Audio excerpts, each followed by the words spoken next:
Assalamualaikum warahmatullahi wabarakatuh. Bagaimana kabar kalian semua anak-anak?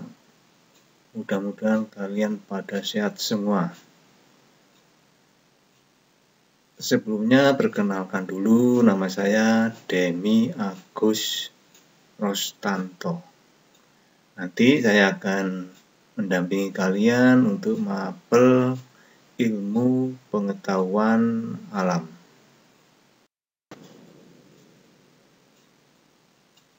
Sebelum pelajaran kita mulai, saya mengingatkan kalian untuk tetap melakukan protokol kesehatan. Apa itu protokol kesehatan? 1. Memakai masker. 2. Cuci tangan dengan menggunakan sabun. 3. Jarak fisik harus kita jaga. 4. Perilaku hidup bersih dan sehat. Materi mapel IPA kelas 7 semester ganjil sebagai berikut. Bab 1, objek IPA dan pengamatannya. Bab 2, klasifikasi makhluk hidup. Bab 3, klasifikasi materi dan perubahannya. Bab 4, suhu dan perubahannya. Bab 5, kalor dan perpindahannya. Bab 6, energi dalam sistem kehidupan.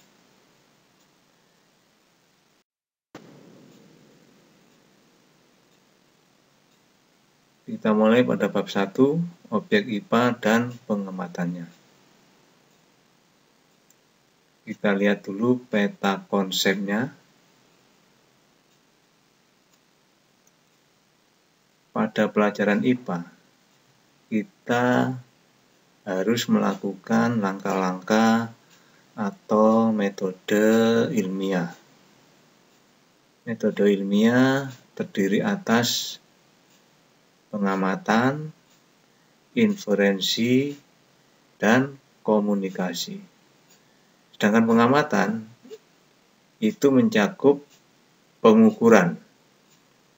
Dan pengukuran ini akan menghasilkan suatu besaran dan satuan. Sedangkan besaran sendiri ini terbagi menjadi 2 kelompok, yaitu besaran pokok dan besaran turunan. Sedangkan satuan terdiri atas satuan baku atau satuan sistem internasional dan satuan tidak baku.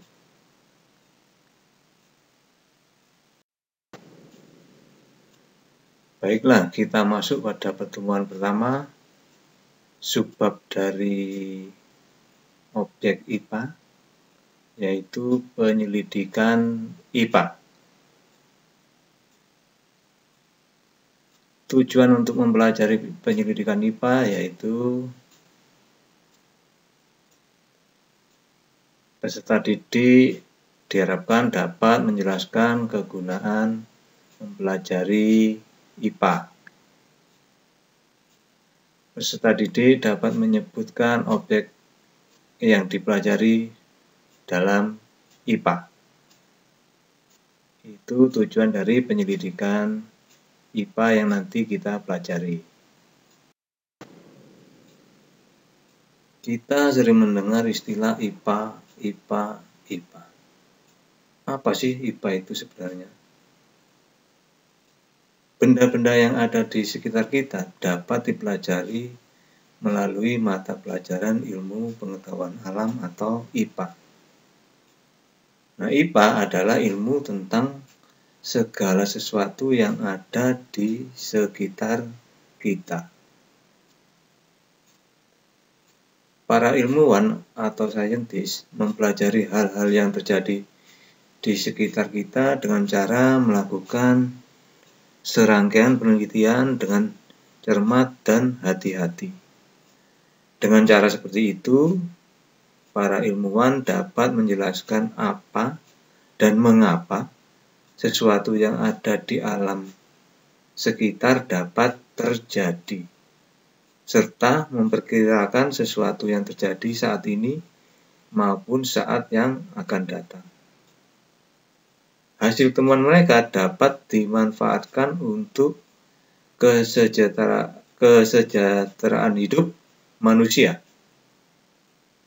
Hasil temuan dalam bidang teknologi yang ada di alam sekitar, contohnya seperti komputer, televisi, biji jagung hibrida, pupuk, dan sebagainya.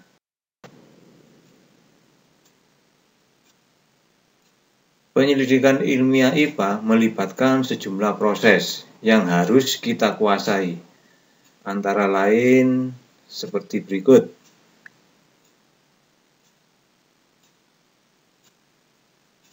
Pengamatan. Pengamatan ini menggunakan panca indera. Bisa melihat, bisa dengan mendengar, bisa dengan meraba, dan termasuk melakukan pengukuran dengan alat ukur yang sesuai. Pengamatan dilakukan untuk mengumpulkan data dan informasi. Setelah melakukan pengamatan, kita membuat inferensi, merumuskan penjelasan berdasarkan pengamatan. Penjelasan ini digunakan untuk menemukan pola-pola atau hubungan antar aspek yang diamati dan membuat perkiraan. Tahapan berikutnya mengomunikasikan. Mengomunikasikan hasil penyelidikan baik lisan maupun tulisan. Hal yang dikomunikasikan termasuk data yang disajikan dalam bentuk tabel, grafik, bahkan dan gambar yang relevan. Sebelum mengakhiri pelajaran hari ini atau pertemuan hari ini, mari kita coba merangkum hasil pertemuan tadi. Pertama, IPA adalah ilmu tentang segala sesuatu yang ada di sekitar kita.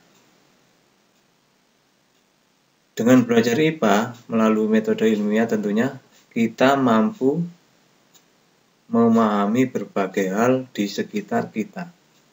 Misalnya, mengapa matahari bersinar? Kemudian meningkatkan kualitas hidup. Misalnya, apakah bunga yang ditanam akan tumbuh? Berikutnya, menyelesaikan masalah. Misalnya, bagaimana mendapatkan air bersih dari air keruh. Kemudian berikut, berpikir logis dan sistematis. Misal, jika datanya seperti ini, apa kesimpulannya? Oke anak-anak, silakan dipelajari lagi materi yang baru saya berikan tadi. Dan materi berikutnya,